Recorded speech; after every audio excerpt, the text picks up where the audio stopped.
Assalamu alaikum girls, I am your maths teacher. Today our topic is about multiplication. आज हम multiply करना सीखेंगे। इससे पहले हमने एडिशन सब्ट्रैक्शन सीख ली है। आज हमारा जो टॉपिक है वो है मल्टीप्लिकेशन। सबसे पहले मैं आपको बताती चलूँ कि मल्टीप्लिकेशन मैंने आपको पहले एक दफ़ा कहा था कि हमारे पास मैथ्स में साइंस यूज़ होते हैं, सिंबल्स हम यूज़ करते हैं। सो मल्टीप्लाई के लिए जो सिंबल है वो है इस तरह से क्रॉस की तरह का। इस सिंबल को कहते हैं मल्टीप्लिकेशन सिंबल। जहाँ पे आपको ये साइन नज़र आ जाए इट मीन्स कि आपने टू नंबर्स को मल्टीप्लाई करना है। Multiplication is all about tables. आपने उसमें टेबल्स ड्रिल करने होते हैं, उससे आंसर लिखना होता है।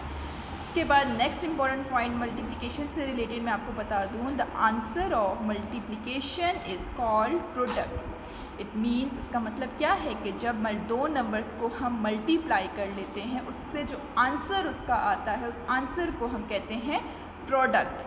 इसलिए जहाँ भी कभी आपको प्रोडक्ट का वर्ड नज़र आए तो कंफ्यूज नहीं होना। इसका मतलब है कि आपने टू नंबर्स को मल्टीप्लाई करके उसका आंसर लिखना है। So the answer of multiplication is called product. The answer of multiplication is called product. इसी से रिलेटेड अब हम एक क्वेश्चन की तरफ आते हैं। Find the product of the following numbers. अब आपके पास यहाँ देखिए टू नंबर्स हैं, यहाँ पे कोई सिंबल कोई साइन यूज़ नहीं हुआ। यहाँ पे आपको एक हिंट दी गई है, क्वेश्चन पूछा गया फाइंड द प्रोडक्ट, कि प्रोडक्ट फाइंड करें। तो आपके लिए वर्ड न्यू होगा तो आप सोचेंगे व्हाट इज़ प्रोडक्ट, प्रोडक्ट क्या है, हमने क्या करना है। तो मैं आपको बता चुकी हूँ। तो आंसर ऑफ मल्टीप्लिकेशन, इसका मतलब है आपने मल्टीप्लाई करना है। और आपको पता है मल्टीप्लाई के लिए साइन ये यूज़ होता है। इसलिए जब हम इसको सॉल्व करेंगे तो इस तरह से आएगा, हमने 2 और 6 का प्रोडक्ट फाइंड करना है। तो हम इस तरह से इसको लिखेंगे, 2 एंड की जगह आ जाएगा sign of multiplication. So 2 multiply by 6 is equal to, यानी कि हमने 2 का टेबल पढ़ना है। कहाँ तक पढ़ना है? 6 तक पढ़ना है। आप 2 का टेबल 6 तक पढ़ लें या 6 का टेबल 2 तक पढ़ लें, एक ही आंसर आएगा। सो 2 6 और 12। तो आप लिखेंगी प्रोडक्ट ऑफ 2 and 6 इज़ 12। कि 2 और 6 का जो प्रोडक्ट आता है वो होता है 12, यानी कि 2 और 6 को जब हम मल्टीप्लाई करते हैं तो इससे हमारे पास आता है 12। ये तो आपके पास सिंपलेस्ट सा क्वेश्चन था, बहुत इजी, जिसमें आप ईज़िली टेबल पढ़ लेते हैं। ये इस टाइप की मल्टीप्लिकेशन को कहते हैं हॉरिजॉन्टल मल्टीप्लिकेशन। जो सिंगल वन लाइन की मल्टीप्लिकेशन हो उसको कहते हैं हॉरिजॉन्टल मल्टीप्लिकेशन। इसके एक और एग्जांपल मैं आपको बता दूं कि आपके पास इस तरह से आ गया है 5 मल्टीप्लाई बाय 9। इट मीन्स 5 का टेबल 9 तक आप मेंटल मीन्स यूज़ करके टेबल ड्रिल करके जल्दी से आपको आता है 5 का टेबल, तो आप इसका आंसर लिख दें 5 9s are 45। लेकिन जिस तरह से आपका लेवल इंक्रीज़ होता रहता है आपके क्वेश्चन भी चेंज होते रहते हैं। This type of multiplication is called horizontal multiplication, जो सिंगल लाइन में आती है। कभी कभार आपको कहा जाता है solve and vertical, solve the question vertically. आपके पास एक क्वेश्चन है 49 multiply by 5। What does it means? इसका मतलब है आपने 5 का टेबल 49 तक पढ़ना है या 49 का टेबल 5 तक पढ़ना है। अब टेबल्स तो हमें 12 तक आते हैं, इससे ज़्यादा इंक्रीज़ तो हमने टेबल हमें नहीं पाते। तो इसके लिए हम क्या एक वे यूज़ करते हैं मल्टीप्लाई करने के लिए, जो मैं आपको सिखाऊंगी। बहुत ही इजी वे है। हमने यहाँ देखिए 59 का टेबल 5 तक पढ़ना है, दैट मीन्स कि हमें 5 का टेबल चाहिए। तो आप अपने लिए इस तरह से रफ वर्क बना लेंगे जिसमें आपने 5 का टेबल लिख देना है। 5 1s are 5, 5 2s are 10, 5 3s are 15, 5 4s are 20, 5 5s are 25, 5 6 are 30, 5 7s are 35, 5 8s are 40, 5 9s are 45। जो नंबर यहाँ गिवन होगा आप अपने पास रफ वर्क में इस तरह से वो टेबल लिख लेंगी। हमेशा मल्टीप्लिकेशन हम वंस के हाउस से स्टार्ट करें, that is ones and that is tens. Ones and tens हमने हाउसेस भी दे दिए। मल्टीप्लिकेशन जब भी स्टार्ट होगी वंस के हाउस से स्टार्ट करेंगे। सबसे पहले वंस के हाउस में क्या डिजिट है? 9। इट मीन्स 5 का टेबल हमने कहाँ तक पढ़ना है? 9 तक पढ़ना है। तो आप यहाँ रफ वर्क में आ जाएँ और अपने आंसर्स में देखें कि 5 9s आर क्या आ रहा है, ये है 5 9। 5 9s आर 45। इस 45 को इस तरह से सर्कल कर दें कि आपने यहाँ पे ये आंसर लिखना है। But you know very well कि जब हमारे पास 2 डिजिट्स आते हैं तो हम एग्जैक्ट कंप्लीट 2 डिजिट्स नहीं लिखते। जब हमारे पास आगे नेक्स्ट हाउस हो तो हम क्या करते हैं, 45 हमारे पास है तो हम इसको प्लेस वैल्यू सा वंस एंड टेंस।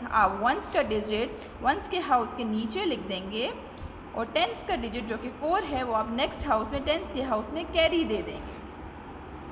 अब आपने क्या करना है, 5 का टेबल पढ़ना है। 4s are 5 4s are 20। 5 4s are 20। कहाँ से हमने देखा? ये हमने जो रफ वर्क में अपने पास टेबल बनाया हुआ था। 5 4s आर 20। इसको मैं इस तरह से बॉक्स में बंद कर देती हूँ कि मुझे ये नंबर चाहिए और नंबर हमारे पास आंसर में एक प्रोडक्ट क्या आ रहा है इसका? 20। तो इट मीन्स मुझे 20 यूज़ करना है। बट यहाँ देखें, यहाँ पे कैरी भी है ना, हम कैरी को तो इग्नोर नहीं करेंगे, कैरी को भी उसके अंदर ऐड करेंगे। आपके पास आंसर आया 5 4s आर 20। 20 प्लस जो आपके पास कैरी है, जो भी आपके पास कैरी है आपने उसको मस्ट उसमें ऐड करना है। हमारे पास 4 कैरी हो रहा है तो हमने इसको प्लस किया तो हमारे पास आ गया 24। क्योंकि हमारे पास आगे और कोई हाउस नहीं एक्सटेंड नहीं हुए हुए, जस्ट टेंस तक के हाउस हैं, आगे हम कैरी किसी भी नहीं दे सकते, इसलिए जो हमारे पास आंसर आया है 24, इसको हम कम्प्लीटली यहाँ पे यूँ लिख देंगे। सो और आंसर इज इट्स मीन कि जब हम 49 को 5 तक मल्टीप्लाई करते हैं, 49 5s आर, आंसर हमारे पास आता है 245। This is the multiplication 2 digit with 1 digit. ये इस तरह की आपने प्रीवियस क्लास में पढ़ा, क्योंकि अब आपकी क्लास भी थोड़ी स्टैंडर्ड बड़ी हो गई हैं, आप लोग 3 क्लास में आ गए हैं, तो अब आपकी क्या है मल्टीप्लिकेशन भी इंक्रीज़ हो जाएगी, आपके एक हाउस भी आ जाएगा। अब यहाँ देखें 1s 10s 100 कितने हाउसेस हैं यहाँ पे? 3 हाउसेस आपके पास आ गए हैं, क्योंकि यहाँ पे अब हमने 100 के हाउस तक की मल्टीप्लिकेशन करनी है। 354 को हमने 3 के साथ मल्टीप्लाई करना है, इनका आंसर, इनका प्रोडक्ट हमने लिखना है। तो मैंने आज जैसे आपको बताया कि जो नंबर आपके पास नीचे गिवन है आपने रफ वर्क में सबसे पहले वो टेबल अपने पास लिख लेना है, ताकि आपके पास आंसर्स ईजिली आपके पास अवेलेबल हों, आपको प्रॉब्लम ना हो। 3 1s are 3, 3 2s are 6, 3 3s are 9, 3 4s are 12, 3 5s are 15, 3 6 are 18, 3 7s are 21, 3 8s are 24, 3 9s are 27, 3 10s are 30। ये मैंने अपने पास रफ वर्क में सारा 3 का टेबल नोट कर लिया, इसलिए ताकि जब मुझे आंसर्स यहाँ पे चाहिए होंगे तो मैं डायरेक्ट यहाँ रफ वर्क में दे के कर लूँगी, मुझे उस वक्त टाइम ज़्यादा नहीं लगेगा। Starting from the house of ones, ones के हाउस में 3 का डिजिट, मीन्स कि सबसे पहले आपने 3 का टेबल पढ़ना है 4 तक। 3 4s आर, यहाँ रफ वर्क में आए, आपके पास ये गिवन है, इसको इस तरह से बॉक्स में बंद कर दें, हमने ये यूज़ करना है। 3 4s आर, इसका आंसर आ रहा है 12। अब ये 12 हमने यहाँ लिखना है, बट याद रहे मैंने आपको कहा था कि 2 डिजिट आ जाते हैं तो हम एग्जैक्ट 2 डिजिट नहीं लिखते, बल्कि हम उसको वंस के हाउस में, वंस के हाउस का डिजिट हम यहाँ लिख देंगे, दैट इज़ 12, और जो टेंस के हाउस का डिजिट होगा वो नेक्स्ट हाउस में जाके कैरी हो जाएगा। हमने 3 4s आर 12 कर लिया। अब हम टर्न है टेंस के हाउस की, मीन्स कि 3 का टेबल अब हम पढ़ेंगे 5 तक। टेंस के हाउस में जो डिजिट है दैट इज़ 5। तो रफ वर्क की तरफ आ जाएं और देखेंगे 3 5s आर क्या आ रहा है आपके पास? 3 5s आर 15। इट मीन्स कि हमें ये नंबर चाहिए 15, और जल्दी से देखें यहाँ पे टेंस के हाउस में हमारे पास एक नंबर भी कैरी है। इट मीन्स इस कैरी नंबर को हमने ऐड भी करना है अपने प्रोडक्ट के साथ। तो जब हम इसको प्लस करेंगे तो हमारे पास आ जाता है 16। सो अगेन 2 डिजिट नंबर है, और हमारे पास एक हाउस भी है जिसमें हम कैरी दे सकते हैं। तो हम कंप्लीट 16 नहीं लिखेंगे, हम क्या करेंगे 6 हमने यहाँ लिख दिया, 1 हमारा नेक्स्ट हाउस में कैरी हो गया। Clear?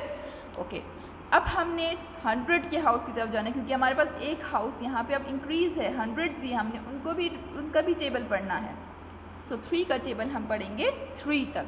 3 3s are 9, 9 plus 3 3s are 9। यहाँ देखिए ये है 3 3s आर 9, और जो प्रोडक्ट आया है उसमें कैरी को भी हम ऐड करेंगे। कैरी क्या है? 1। 9 + 1 10, अगेन 2 डिजिट। बट यहाँ देखिए हमारे पास आगे कोई हाउस नहीं है जिसमें हम नंबर कैरी दे सकें, इसलिए जो 10 है ये कम्प्लीटली हम यहाँ पर लिख देंगे। What does it mean?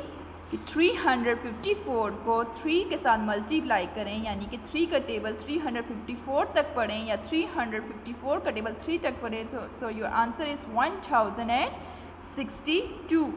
बहुत इजी टॉपिक है, कोई डिफ़िकल्टी नहीं है। बस इसके लिए आपको क्या होना चाहिए? टेबल बहुत अच्छे से आपको आने चाहिए।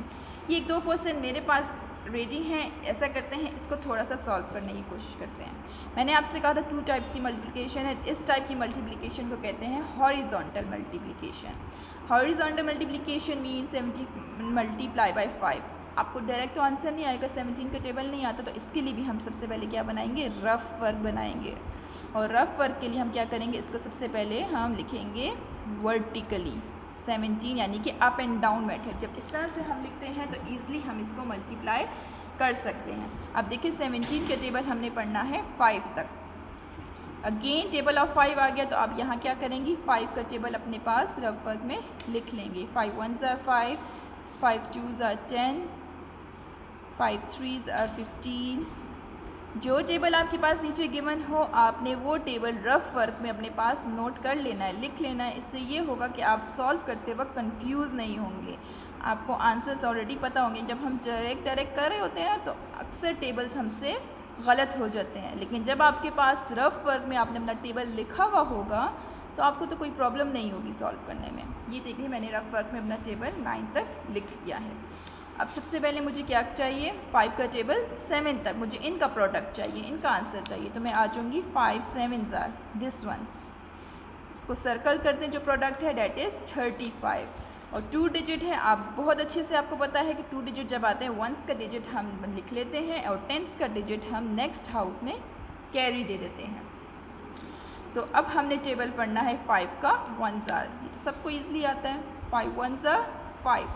बट मिस्टेक कहाँ होती है? हम यहाँ 5 लिख लेते हैं, जबकि हम ऊपर कैरी को देखते ही नहीं हैं। कैरी को आपने मस्ट ऐड करना है, ये बात याद रखनी है, इसको नहीं भूलना। 5 1s आर 5, 5 + 3 is 8।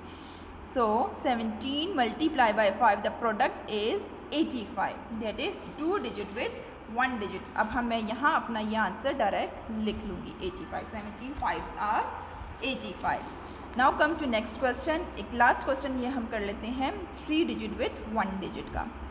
285, इसको मैं वर्टिकली लिख लूँगी मल्टीप्लाई बाय 5।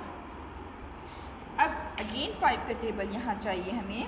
5 का टेबल मैंने रफ वर्क में लिखा हुआ है, यहीं से हम देख लेते हैं। सबसे पहले हमने 5 का टेबल 5 तक, सो 5 5s आर 25। इसको मैंने सर्कल कर दिया 25 को।